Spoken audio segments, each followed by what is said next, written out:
Germany reintroduced temporary border checks with France and the Netherlands on Monday, extending controls to all 9 of its neighbours.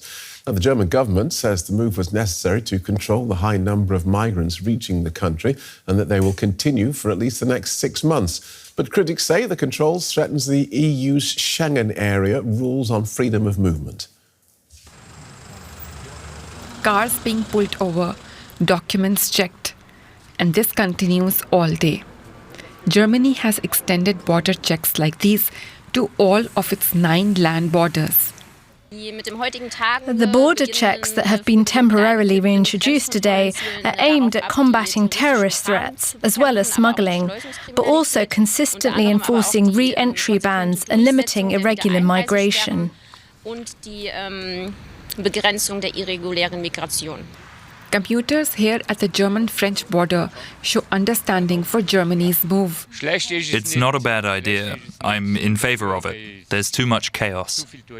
If I were checked every day, it would totally bother me. But I get checked once a year and it takes 10 minutes, so it's no problem. Situated in the heart of the European Union, Germany already has temporary checks in place along its borders to the south and east. But as of now, broad checks will also be introduced at the frontiers to the west with France, Luxembourg, Belgium and the Netherlands, and to the north with Denmark for an initial period of 6 months. As a member of the free travel Schengen zone, the German government had to notify the EU Commission of its plan.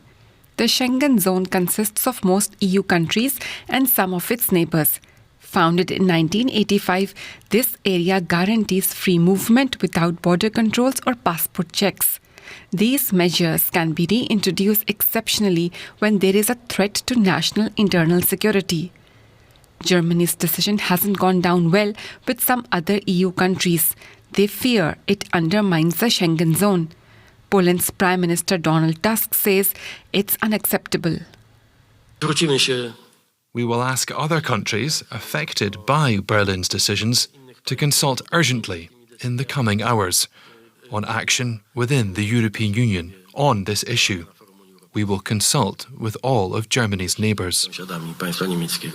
Speaking on a trip to Uzbekistan, Chancellor Olaf Scholz addressed these concerns. First, I'm discussing with all the neighbours of Germany about our new decisions to increase controls at all our borders, which is necessary because the number of irregular migrants coming to Germany is too high. Whether the border checks will actually be effective is still unclear, especially if Germany's neighbours are uncooperative.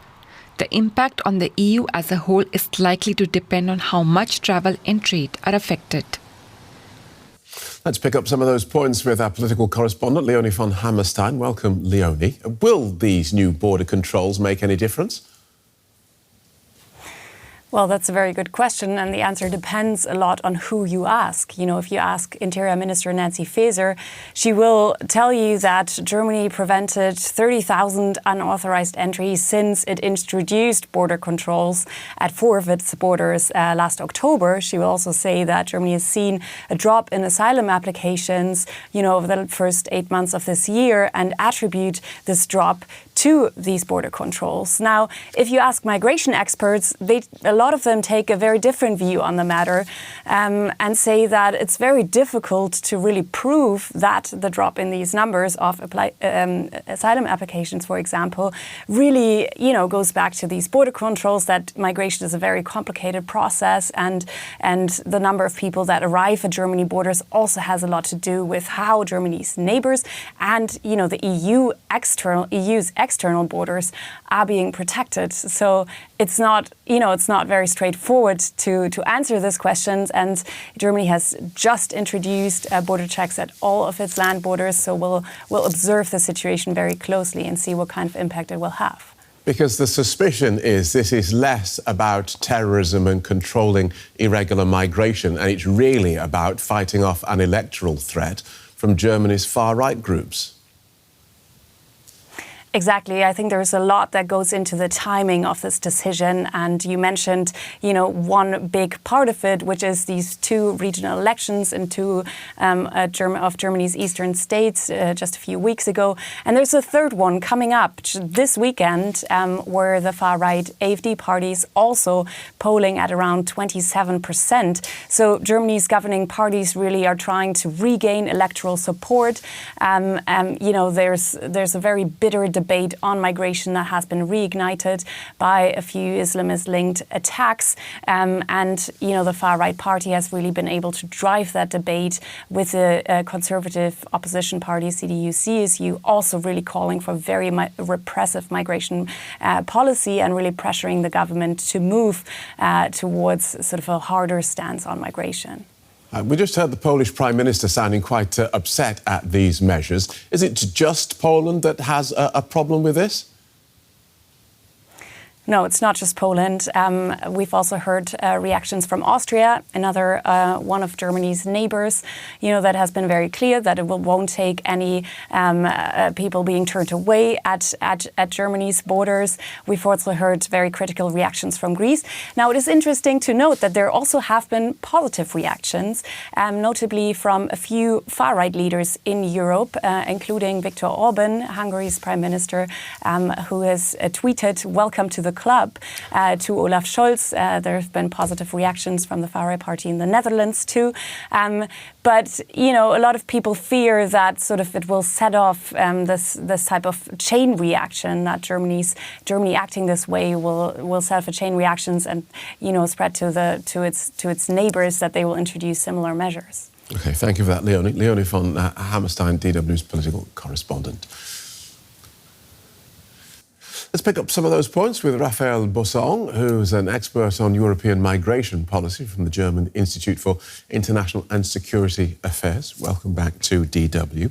What do you think? Will this German move actually make any difference?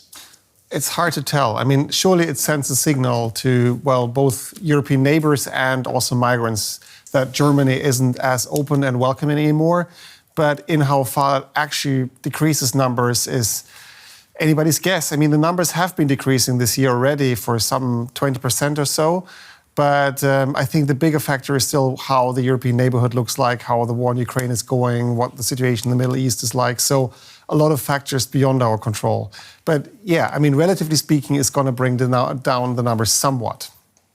As I understand it, police won't be checking every vehicle. So who will get stopped? Well, I mean, there's police tactics. I mean, obviously, they pick out the cars that they're likely, maybe having some people in the back of the van or something of the kind. So they have their experience there. But yes, of course, Germany's borders are very long and there is also multiple crossings. So there is no chance that they're going to really monitor sort of throughout every possible place. So there are going to be sideways. So yeah, we're going to hear more arrests, some kind of returns at the border. But whether this really, as I said, makes a big difference, I doubt it. And so it's the presumption that border police will sort of look into a car and pull over people with brown faces? Well, obviously, they wouldn't want to officially have racial profiling. I mean, obviously, that's forbidden. But, I don't want to accuse the police, but I guess, yes. I mean, there is this pattern that they rather put out controls and look for people who look not German, to be frank. But anyway, I think the bigger question here really is to send a signal and really try to sort of show people we're doing something. The operational impact, we'll see in a few months. And so what happens if border guards do find someone trying to sneak across the border? We've had Austria saying today that, we won't take anyone back. Poland has said that these measures are unacceptable. So what happens to people who get bounced? I mean, this is the critical question now between the government and the opposition. I mean, the government still, or the coalition, still wants to stick to applicable rules, and that means that as soon as anybody wants to apply for asylum and express that desire, they have to start a process to determine which member state in the EU is actually responsible for that application. This is a bit more complicated. It takes, at this point in time, months. They want to accelerate it, so it only takes up to 5 weeks. We'll see whether that works. But in either case, it means they have to take that person in. And Germany has to take that person in. Right. Until that responsibility has been sort of clarified. If that person doesn't express a desire to apply for asylum. And, there are some debates whether, maybe the police doesn't listen too closely. They can return them at the border, but who knows, maybe they're going to be back in a day or two. Yeah, but what does that look like? When you say return them at the border, just because are there guards from both countries at each border? Because if German guards just say, go back over there, then how does that work? Yeah, I mean, that's a fair point. And ideally, there is a cooperation with our neighboring countries so that they would take over. But it's exactly the problem or the challenge that we need cooperation. And so if we just play hardball and just tell other neighboring countries do and deal with the problem, well, maybe that's exactly what's going to happen. And we've had cases like this in the past between France and Italy, that France is, returning people at the border. Italy doesn't take them and they're trying 20, 30 times. So that kind of ping-pong game is unfortunately something we've seen in Europe before. Would it be wrong to say that Germany's coalition government has imposed these changes so it can look like it's doing something about migration?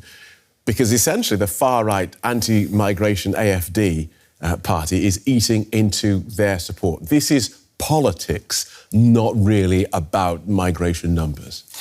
I mean, look, in reality, it's always a mixture. I mean, I really wouldn't say it's just politics. There is an effect of those controls. It's just probably not going to be very significant. It's going to be more in the symbolic realm, both for the electorate, yes, we're doing something, but also in the sense like, please don't come anymore.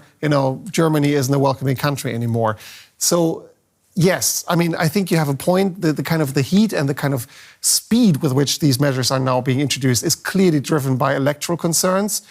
But there is also a long-term story that, yes, Germany has been taking on a lot of people over the last years, on top of the Ukraine war, and since the pandemic, the numbers have gone up again. So there is a trend that needs to be kind of reversed. But just the question is, how fast and how drastically are you going to work on that? But you've already told us that the trend is already downwards. Well, that's the thing, how fast and how dramatic, So in comparison to last year, it's about 20% less.